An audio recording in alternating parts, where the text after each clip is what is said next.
व्यक्तिमत्व आहेत. आज आपण रडत राहतो.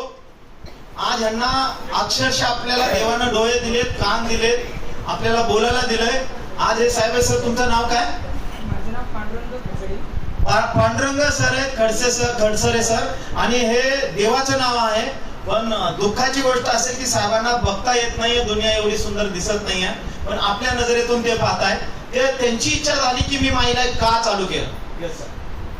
मी मायलाईफ याच्यामुळे सुरू केलं की आपलं आरोग्य छान राहील, पण मेन पॉइंट म्हणजे ज्याला सर्व्हिस आहे, जो माणूस इन्कम करून देतो, पण जी आपली पत्नी किंवा मुलगा किंवा मुलगी, जी आपली फॅमिली आहे, पण लॅपटॉप जे आहे, जी आपली जी कंपनी आहे, पण आपण गेल्यानंतर म्हणजे असं काही होऊ नये, पण सुदैवाने समजा काही झालं तर मी सुद्धा देवाच्या दारी गेलो, पण मायलापने सुद्धा ही सुद्धा व्यवस्था करून ठेवली आहे की आपलं जे कुटुंब आहे त्या कुटुंबाला सुद्धा मायलापने सुद्धा हे आपल्याला जोडून दिले.